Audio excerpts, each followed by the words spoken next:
From Nashville, Tennessee, Music City, USA, and the home of hot chicken, it's the Rick Altizer Show. Sit back, buckle up. Rick will talk with the movers, shakers, and creators who put Christ in Christian entertainment. He's a man who's clear so the world can hear. Here's Rick Altizer. Hey, thanks for joining me today here on the Rick Altizer Show. You know, in theaters right now is a movie that I saw this week. I got an early copy of it because, I don't know, I get lucky that way. It's a wonderful movie called Beautifully Broken, and I have the director of that movie right here with me, Eric Welch. Eric, welcome to the show. Thank you very much, Rick. Thanks for having me. All right. So Beautifully Broken in theaters right now. It's going to be here in the Nashville, Middle Tennessee area. Do you know what theaters it's going to be in? Absolutely. It's the best way to check is to go on our website, beautifully.brokenmovie.com. But yeah, it's going to be in Thoroughbred 20, Regal, Hollywood 27, also Green Hills 16, but I would check the website because that's going to give you a better list for your area, beautifully.brokenmovie.com. So the movie came out yesterday, and it's in theaters right now. This is August 25th, 2018 for the podcast listeners. Yeah. And now I got to include them because now it goes on the air and then it's podcast, so I got to kind of do it both ways. So if you're hearing this in the future. That's right. In the future, this actually happened. You can go and check it out online or something. But I saw the movie, and it was just a really powerful story, and I'd love to just kind of unpack a little bit about this movie. Sure. We've got people listening right now who might not know about it. So let's tell them a little bit about it and why they need to go see this thing. Well, great. Yeah, I appreciate the opportunity. It's really hard. Yeah, I see you're laughing at me already. It's hard to whittle this down to what they call a log line, because we have three stories of three different families, and each of them has their own journey in this film. It's a lot like that classic film Crash, where you have various storylines and somehow they kind of intersect.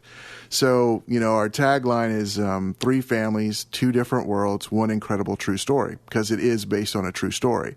And people find that very hard to believe that this really happened, but it is true story. Real people who live in Nashville, Tennessee have experienced this.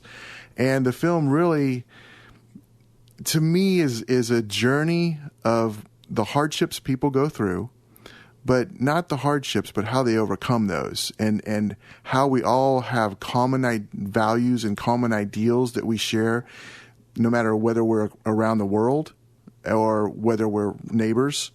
And regardless of your economic background, your social background, your race, what country you're from, this film shows all of those combining in unique ways to experience pain, and through their faith in God and their love for each other and sharing each other's stories, they find healing and forgiveness and redemption. So I know Compassion International is, did they pay for the movie, or are they part of it? No, it's, that's the amazing thing about, there's a linchpin moment in the story where Compassion sponsorship happens, and that's a huge part of the story, but really is a true part of the story. But there was no Compassion is sponsoring this movie and this is made by Compassion. We made the movie and we told the story the way we felt the story needed to be told.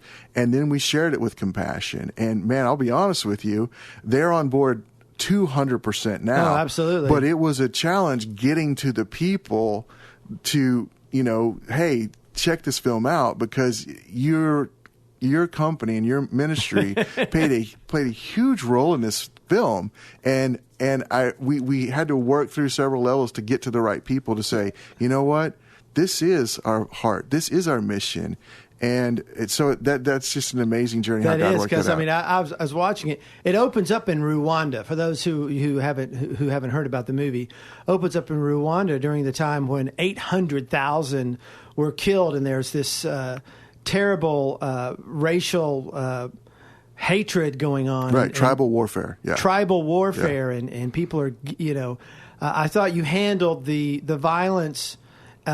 You compared this to Crash. I was going to say it's kind of like Crash, except for it doesn't have all the cussing, gratuitous sex, and gore and blood. Right.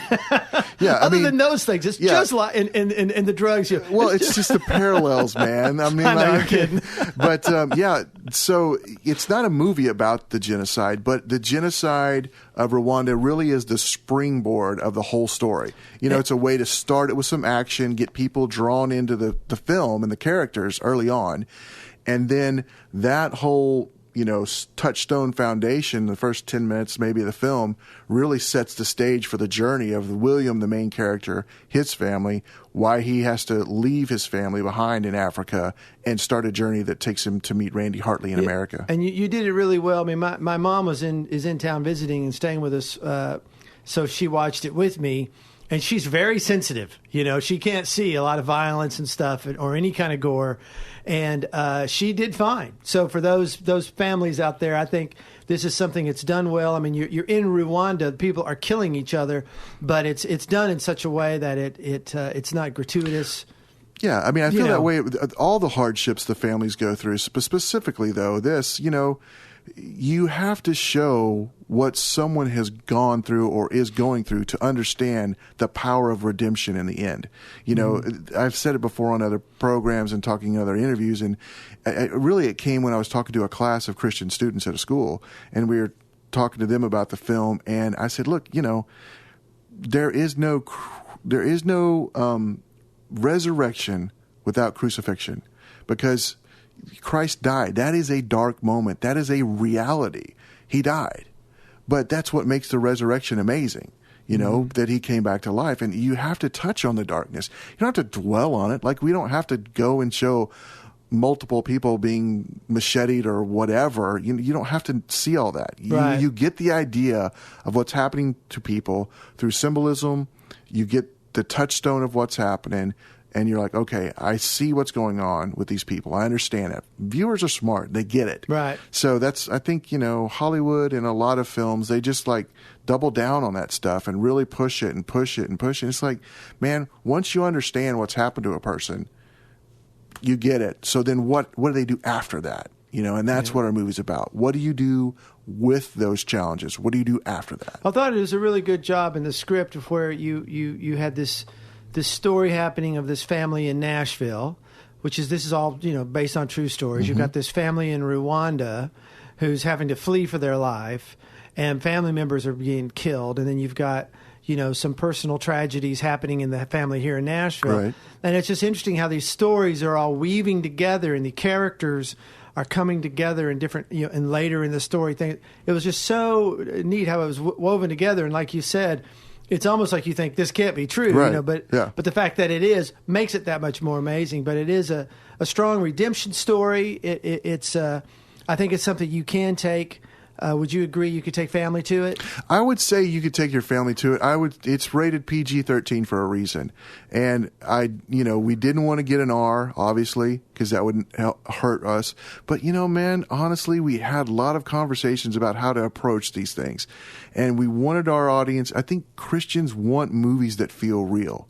I think that's one of the things I hear a lot from people in the community is just, all Christian movies don't really deal with serious issues and they don't really take them on. And I don't think that's completely fair, but that is the feeling out there. And I think in this film, we wanted to go after some of these issues and present them because first of all, it's true to the story. And second of all, we wanted to show some things that these characters really went through. And also make it real. I mean, I think the action portion of the film, I was always influenced by Indiana Jones. And in the first Raiders of the Lost Ark, he's getting the idol and running from the Jovitos, and then he jumps in a plane, there's a snake in his lap. Like that whole beginning of the movie, you're all amped up, like what's going to happen? Then it slows down. He's the professor again, right?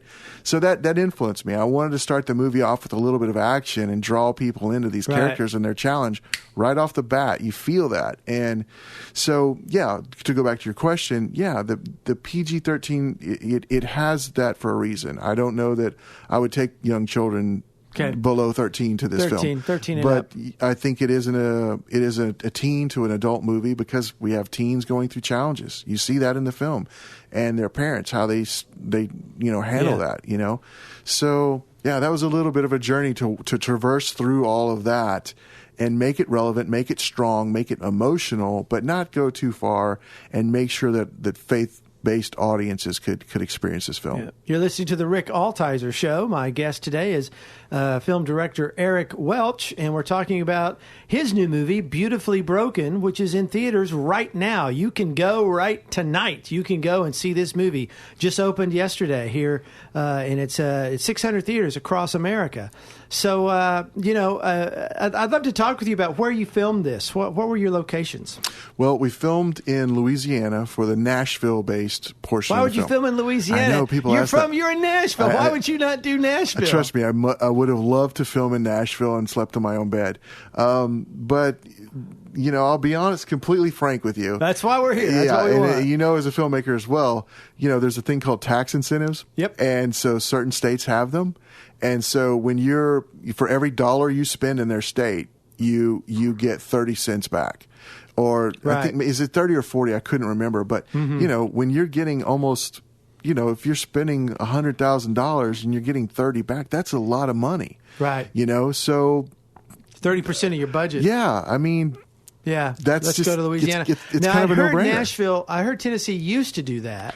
I think it was around back in the day. Yeah. And then when the TV show Nashville came, they canceled that because then it was it was Gravy Train. Now that could be wrong. I'm not sure of all the politics of it. But I heard it was Gravy Train when the TV show Nashville came here and was filming here. I'm sure. And so they were trying to gouge Hollywood for everything they could get.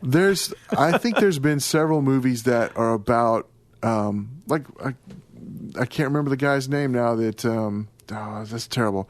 There have been local filmmakers here who have made their films out of state because of the tax incentive. Okay. And probably I shouldn't call out other filmmakers, but man, I'd love for it to come back because I love our Nashville crews. We have wonderful crews here that work on great work, and so anyway, 30%. That is pretty. I mean, that's pretty significant. Yeah, it was 30 or 40. I can't remember. You can do a lot. Oh my gosh, with that. I mean, now you can. I know you got to pay for room and board and hotels and things that you wouldn't have to here, but when you put those kind of dollars in the kind of money the kind of money it takes to make movies today. Well, and that's the unfortunate side of it. Coming from music videos, the amount of money that's spent on music videos is. It's hard to believe. You can make a whole record for the cost of one music video. You could feed a family for a year, and that's something that I struggle with as a man of faith. It's like, man, we're spending so much stupid money on these things. But anyway, that's a whole other path, man. But yeah, we filmed. So most of the Nashville stuff was filmed in Louisiana. With some people that actually worked on God's Not Dead. So there was a little familiarity there, which was great. And then the Rwandan scenes were filmed in South Africa. And there, again, a huge blessing. The crews there were amazing, but our $1 is like 17 of theirs. So the trade, rate there was just incredible. So we were able to pull off a lot of things in South Africa and make them work for our budget. We didn't have a lot of money on this movie. And fortunately, through an amazing cinematographer, we were able to make this look beautiful and look bigger than our budget, which is a good thing. Yeah, and getting budget is so difficult. And so, did you have funding before? I mean, obviously before this. How did you get? Well, I want to get back to while we're on South Africa, let's stay there for now. Okay. So where in South Africa did you film? We filmed in a couple of places. We filmed some scenes in a place called Port Alfred and then another place called East London. And they're for different reasons. Like, one of them had the landscape of the hills and the valleys, right, and had the, smaller, more rural type village situation that one of the families lived in. And so we were able to find that.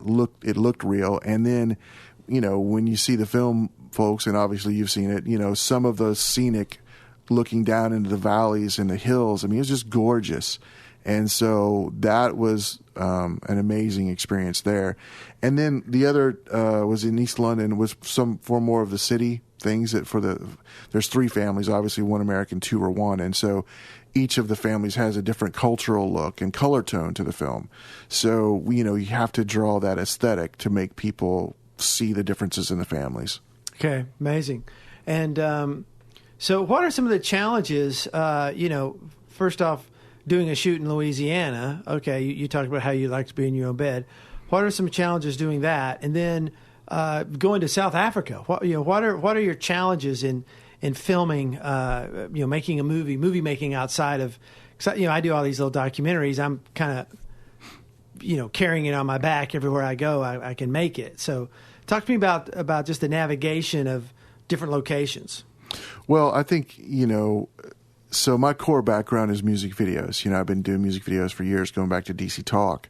And this is my first feature film. And so like an idiot, I jumped into a movie that has, 3 storylines in two different countries. Like, most people for their first movie, they'll do a short and it'll kind of build on the short a little bit into a feature length film. So most people will take a compelling love triangle of 3 characters. You know what I mean? And it's like, it's a small thing, and no, Eric jumps into 3 storylines, not 3 characters, 3 storylines of families, and how all of their stories intersect in different countries from 2 different countries, different races. Yeah. So, I mean, I don't know, man. I had been on missions, I'd been on a mission trip to Nigeria and spent 2 months in Nigeria, and also had done another mission trip to South Africa and spent 2 weeks there. So when the script came to me, first of all, it's an incredible story. It's true. Working with people that I was excited to work with. And, I had that heart of missions. I'd been to Africa, and the African people are beautiful people. Mm-hmm. And just lovely, sweet spirited people. I mean, I know dark things have happened in Africa, but when you meet African people, by and large, they're wonderful people. And, even here in America, when I hear dialects from Africa, I'm like, where are you from? Mm-hmm. And then they get excited because like somebody recognized my dialect. I'm like, you sound like you're from Nigeria. And they're like, yeah. And so then, there's that immediate thing. So when I got the script for this story, it's like, man, this is in my wheelhouse. It's a great story. It has emotion to it, which is important to me. And it touched on the African thing. And I think one of the things that was also interesting to me was just that, having been to Africa and meeting African people, a lot of times in movies, African people are kind of treated less than a little bit, and looked down on and given silly roles and, things like that. And this has a main character who is Yoda. I mean, he is the wise sage of this film, and he's from Africa, and he flips the stereotypes of what people think of. And that was exciting to me because, man, having seen business people from Africa, having met people that are successful, and this man ran a coffee, plantation and worked with all of the people there picking coffee or making coffee with the beans and everything. And so he was very successful. And seeing what happened to him and how he had to leave his family and come over, it just captured my heart. It was a great story. He's a hero. You listen to the Rick Altizer Show. My guest today, Eric Welch, director of the movie Beautifully Broken, in theaters right now. And you can go tonight. You and your honey and your grab the kids and the neighbors, and you can go see this movie tonight. And kind of coming here out of the Christian community, we need to support these movies. So I want to get back to. We'll get back to where we were, but I do want to just a little aside. It's important that we go and buy tickets, that we buy movie tickets, that we go and see these movies. If you like the fact that, I'm so glad we have Christian movies, and we have movies that communicate things we believe in and communicate in a way that's not offensive, that we can take our families to see, and we enjoy that. It's important we go buy movie tickets. It's important that you go and support it. Absolutely, man. Having grown up in the faith and exactly what you said, you hear so many times people talking about, I wish there were better Christian movies. Why are they so cheesy? And that's the thing out there that people say. And it's like, well, do you support the ones that are being made? Do you get behind them and do you look into them and try to find them? Because, it's easy to... We as people of faith need to come together and support movies. You look at God's Not Dead and the huge cultural phenomenon that was. Look at I Can Only Imagine and the landmark that it made on people's minds. And that's because people said, you know what, I identify with this and I'm going to put my money down and believe in something and push it, and became a movement, you know? Mm-hmm. And I'm not asking that just for my film. I feel this as a filmmaker of certain number of years I won't go into, but you know, having been a filmmaker for a long time, if you want Christian entertainment, then get in the game, get behind it, support it so that they continue to get better, that we have bigger budgets and we can do things. You know, you've got a film coming out as well. People need to go see that. People need to get behind that. There's several coming out this fall. Get behind it because they're only going to get better and bigger if we do it. If we don't feed or water that plant, it's not going to grow. And that's what we need to do as people of faith. Not just say, well, they're dopey, I don't want to go see them. Get behind them, you know, get behind them and support your fellow person of faith because there are artists out here, and you know this and I know this. There are artists out here in Christian music, they're in Christian film, and they're trying to put positive messages in there that families can go get behind, and they're dying. They have day jobs because they can't, the art is not being supported. And if you value anything about having good Christian entertainment, then please, by all means, support it because we all need it. We need your strength. And you know, and I'm not, you know, I'm just being straight up. When you're dealing with a Mission Impossible with a $400 million budget, yeah, crazy money. You know, and you're trying to make a movie for $200,000 or whatever. You know, I mean, you're not going to be able. It's not going to be an apples to apples. No, it's just not. It's not going to be apples to Mission Impossible because, you know, there's not that kind of market for it. So when you go and see a Christian movie and it doesn't have the production value that a Mission Impossible has, you got to understand what, you know. First off, you're totally. you're not playing in that same. Well, but here's the thing too, man, and I will build on what you're saying, and I completely agree with you. You know, when you're looking at these faith-based movies that, you know, they're making them for low budgets, you know, like, you know, 200,000, maybe $1 million. You're hitting maybe 2 million on some of these. I mean, Imagine, I think, was 7 million. And the money they spend just in marketing, you know, usually your P&A budget is twice what your production budget is. Then P&A is print and advertising. You know, you go to an airport and you see the new Mission Impossible trailer playing while you're picking up your baggage. Like, if they had $100 million on the movie, usually they're going to spend almost twice that to market it, folks. And we just don't have that kind of money, you know. But Christians go to Star Wars. You know, they go to Lord of the Rings. They'll go see Mission Impossible. And yet their expectations are so low when it comes to movies within their own community. And we say that word community, but do we really live that word? And do we support the arts? Because, man, my hope is I have a friend that's working on a missions movie, and he's like, I want to make it like the Bourne Identity. And I'm like, dude, go for it. You know, it'll be something different. Yeah. Well, we got off on do you want to do another one of these? Yeah, man, I'm good. So we're going to have two parts because we've got about a minute and a half here. We're going to do two parts. But The Beautifully Broken is in theaters. I saw it this week. Really enjoyed it. Beautiful story, and actually, it's an amazing story. And I was surprised Compassion International didn't fund it. It's such a big part of the story. Yeah, they're excited about that. I thought Compassion paid for the thing. It would make sense to me that they would. It's almost like a marketing piece for Compassion. Why it's so important to support Compassion International, because look at what they're doing in these kids' lives, and it's great. Well, and you see how that small one letter changed the whole course of 3 families' lives. Yes. So for my listeners out there who do sponsor Compassion International, this is a great movie to go see. If that's where your heart is, what's happening in Africa and Rwanda, and how we can be engaged with people around the world, and how we can help them, writing to them, and you know, if that's something you support, you're going to love this movie. You know, if you're a Compassion International type, get the family, go tonight. You won't. And again, it's important to go that first weekend. It came out last night in theaters, and it's important that you go and you see this thing this week if you can, and support it. I mean, Christian, I ring this bell every time I have the show, just about.